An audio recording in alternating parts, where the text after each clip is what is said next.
Parce qu'on m'a posé une question que j'adore, qui est une question très intéressante, qui est est-ce que l'entrepreneuriat s'apprend? Et ben en fait, j'en sais rien. La question qu'on pose, c'est comment garantir à quelqu'un l'apprentissage du succès? Parce que c'est ça la question cachée dans est-ce que l'entrepreneuriat s'apprend? Est-ce qu'on a une responsabilité? Est-ce que notre contrat est une obligation de moyens ou une obligation de résultat?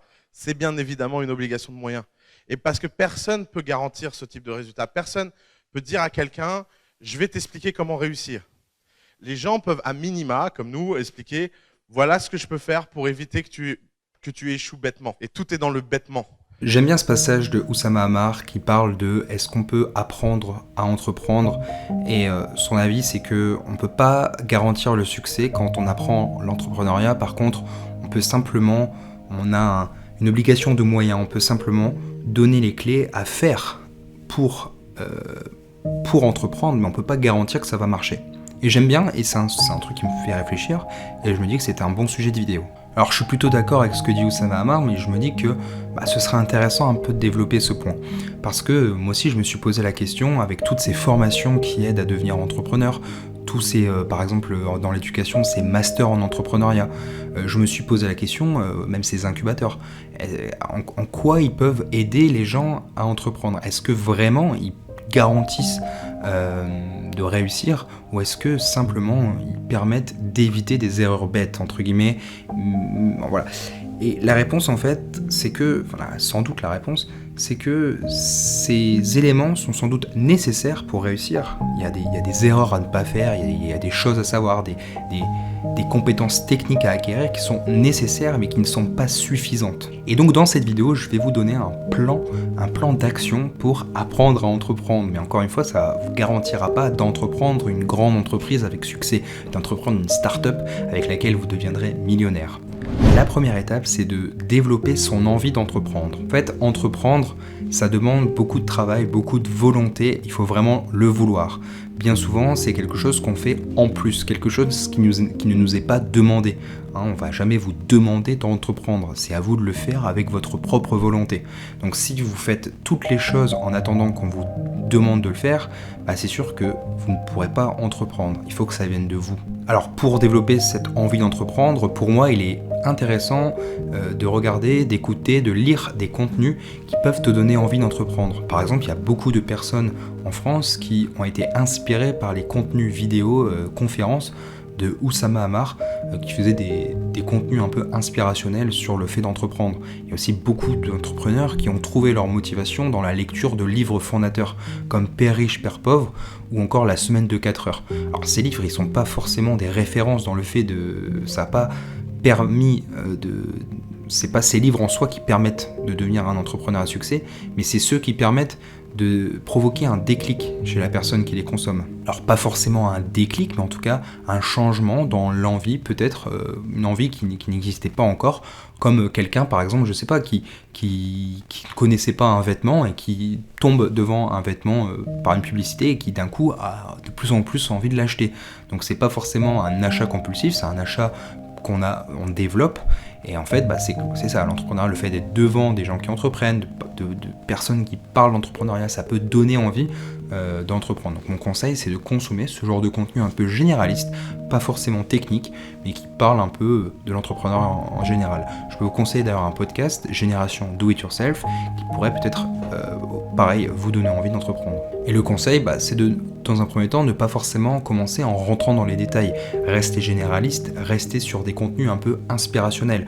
Ça vous aidera à vous motiver sans forcément rentrer dans les détails directement, dans les détails techniques. La deuxième étape, c'est de commencer à se former en lançant un projet directement. Alors je vous invite à aller voir ma vidéo sur le sujet, où je vous parle donc de l'entreprise que j'ai lancée, alors le petit side project entre guillemets que j'ai lancé à 20 ans. C'était un side project peut-être pas très ambitieux, avec pas énormément de moyens, avec c'est un résultat qui n'est pas non plus énorme, c'est pas une start-up à plusieurs millions, mais en tout cas ça m'a appris beaucoup de choses. Et je pense que l'entrepreneuriat, c'est aussi, si on apprend dans l'entrepreneuriat, c'est apprendre les compétences qui composent l'entrepreneuriat, apprendre les compétences qui permettent de développer l'entreprise. Et donc ça passe par apprendre le marketing, par apprendre la vente, par apprendre le développement technique. Et donc tout ça, ça fait partie de l'entrepreneuriat. L'entrepreneuriat, c'est large en fait. Apprendre à entreprendre, c'est aussi ça, c'est apprendre à développer les compétences qui permettront de développer l'entreprise. Donc l'idée, c'est de lancer un projet. D'abord, la première base du projet qui va te permettre, le socle qui va te permettre ensuite de développer ce projet. Donc le socle en fait c'est par exemple développer le site internet. Donc là on parle d'un site internet, tu n'as pas encore de trafic, t'as pas encore de vente, t'as pas encore de produits, juste le site, d'accord, juste la vitrine. C'est le socle en fait. Et donc ça il faut te former dès le départ pour ces compétences qui vont ensuite permettre d'en acquérir d'autres. Ce que je veux dire c'est que tu vas pas te former à comment attirer du trafic sur un site si tu n'as pas encore monté le site.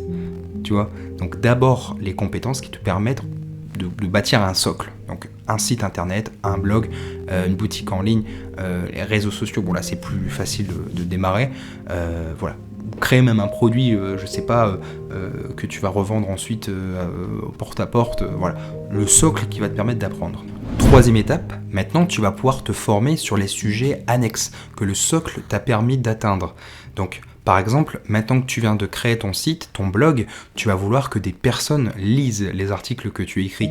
Et donc, il va par exemple falloir que tu te formes au SEO. Et donc ça, c'est une nouvelle compétence que tu peux apprendre, que tu n'aurais pas pu apprendre si tu n'avais pas de site internet. Si tu as une boutique en ligne, tu vas vouloir que des clients achètent, tu vas voir que des clients viennent sur ta page. Donc tu vas pouvoir par exemple développer ton compte Instagram, ce qui va permettre d'avoir du trafic sur ton site internet. Tu vas lancer ton business de freelance, tu vas donc vouloir trouver des clients, tu vas donc par exemple développer la compétence d'écrire des posts LinkedIn, d'envoyer des messages à des personnes sur LinkedIn ou bien te mettre en avant sur les sites qui permettent à des freelances de trouver des clients. Alors il y a plein de moyens de se former, mais les plus connus sont les livres, les formations en ligne, les articles de blog ou encore les vidéos YouTube. En bref, on apprend les bases de l'entrepreneuriat en faisant des petits projets. La plupart des entrepreneurs que vous connaissez qui ont monté des boîtes à plusieurs millions alors qu'ils étaient très jeunes, à 20 ans, 21 ans, 22 ans, en fait ils avaient déjà lancé des petits projets quand ils avaient 15 ans.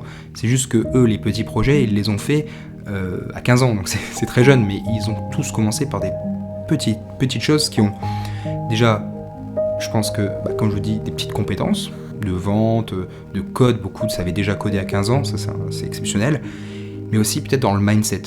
Je pense qu'il y a vraiment un déblocage mental qui se crée quand on crée déjà des petits projets. Alors ensuite, quatrième étape, il y a des compétences pour entreprendre de manière plus, de manière plus ambitieuse. Donc là, on n'est plus dans le cadre du petit projet, on veut vraiment créer une start-up. Il y a des compétences que tu peux pas vraiment apprendre, on va dire, avec un petit projet. Je dirais par exemple qu'il y a certaines industries où c'est difficile tout seul comme ça sur internet dans ton canapé de les atteindre. Et donc il va falloir aller travailler dans ces industries pour acquérir des compétences. Et de manière générale, les compétences comme le fait de recruter, de manager des équipes, comme le fait de monter, comme je l'ai dit, c'est le même exemple, mais de monter un SaaS B2B, donc de faire aussi des ventes avec des grands groupes par exemple, c'est quelque chose qui va être difficile de faire avec un petit projet avec peu d'ambition tout seul. Donc un bon moyen de développer ces compétences que vous ne pouvez pas développer en ayant monté un projet tout seul, un petit projet, par exemple un blog ou autre, c'est d'aller travailler dans une start-up dans un poste un peu généraliste qui va vous permettre d'apprendre sur beaucoup de sujets qui sont nécessaires dans une start-up, comme le recrutement, le management, comme les ventes, comme voilà, il y a plein de sujets potentiels. Et notamment, ce qui peut être pas mal, c'est de faire plusieurs startups. Ensuite, ce qui peut être intéressant à développer, ce sont les caractéristiques des entrepreneurs qui réussissent. Pour ça, je vous invite à aller voir ma vidéo « Suis-je fait pour entreprendre ?» Je vous mets une petite fiche en haut à droite de la vidéo. Ça va vous permettre de voir un peu les caractéristiques des entrepreneurs qui réussissent. Et donc, comme ce sont des caractéristiques qu'on observe chez la plupart des entrepreneurs qui réussissent, travailler ces compétences, ça va vous permettre peut-être d'augmenter, alors pas d'augmenter vos chances, mais en termes plutôt de corrélation que de lien de causalité, vous avez peut-être potentiellement plus de chances de réussir à entreprendre avec succès. Enfin, pour vous développer aussi sur les compétences d'entrepreneuriat en général, je vous recommande de lire des biographies. Ça va vous permettre de voir comment les personnes qui ont réussi pensent en fait. Ça va vous permettre de saisir en fait les modèles de pensée, les frameworks on peut dire, de ces entrepreneurs, mais aussi de voir quelles sont les erreurs qui ont été faites par ces entrepreneurs et vous permettre de ne plus les refaire. Donc ça, c'est super intéressant, c'est dans la capacité à apprendre des autres. Aussi, vous pouvez lire des livres sur l'entrepreneuriat de manière générale pour développer des compétences. Par exemple, si vous n'avez pas l'opportunité de recruter pour l'instant, ça ne vous empêche pas de lire des livres sur le recrutement, bien que je pense que la formation fonctionne mieux quand on en a vraiment besoin, plutôt que juste à titre informatif. Dans tous les cas, je vous invite vraiment, quand vous apprenez ce type de sujet, à bien prendre vos notes, d'avoir un système de prise de notes efficace qui vous permettra, au moment où vous en aurez besoin, de savoir l'utiliser, sinon vous aurez fait tout ça pour rien. Aussi, je vous invite à regarder des vidéos YouTube, comme justement la chaîne que vous êtes en train de regarder, qui essaie justement de vous apporter des informations sur l'entrepreneuriat. J'essaie d'avoir mon rôle dans cet écosystème pour aider les entrepreneurs à ma manière, à ma façon.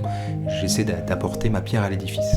Alors la conclusion, c'est que oui, vous pouvez vous former à de nombreux sujets techniques sur l'entrepreneuriat. Vous pouvez commencer petit en apprenant à monter un blog jusqu'à être capable d'apprendre techniquement comment recruter, comment faire de la croissance, etc. Il n'empêche que le mieux, c'est de faire. Et donc on apprend à entreprendre en faisant. Mais apprendre à entreprendre avec succès, c'est pas possible. Tous ces éléments techniques, ce sont des éléments qui sont des moyens et qui sont nécessaires à entreprendre avec succès, mais qui ne sont pas suffisants. Il vous faudra ce petit truc en plus que les entrepreneurs à succès ont et qui sont parfois inexplicables. Néanmoins, vous n'êtes pas obligé forcément de vouloir faire une start-up.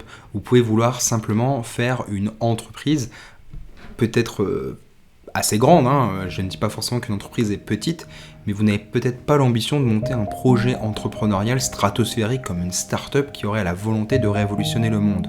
Je vous invite à voir la vidéo Start-up versus entreprise que je vous mets en haut à droite de l'écran, qui vous permettra de voir quelle est la différence entre une start-up et une entreprise. Peut-être que vous êtes plutôt fait pour monter une entreprise, et ça, peut-être que ça s'apprend plus facilement. Et enfin, pour faire un petit message de motivation, pour vous motiver à développer vos compétences, à apprendre, etc. Même si il est vrai qu'on ne peut pas apprendre à entreprendre avec succès, on peut apprendre des compétences qui, dans tous les cas, vous ne regretterez pas de les avoir apprises. Même si après vous n'entreprenez pas forcément dans votre vie et vous n'utilisez pas ces skills que vous avez acquis pour monter une entreprise, peut-être que ceux-ci vous serviront dans votre entreprise en tant que salarié, et même si ça ne vous sert pas, vous serez sans doute content de les avoir développés. C'est tout pour cette vidéo. Vous voyez à l'écran deux vidéos qui sont deux vidéos de cette chaîne. Je vous invite à aller les voir si l'une d'entre elles vous plaît, ça m'aiderait beaucoup, ça permet à l'algorithme de savoir que mes vidéos vous plaisent, donc n'hésitez pas à cliquer, à regarder mes vidéos, à mettre des j'aime, à mettre des commentaires, ça m'aide beaucoup. À la prochaine.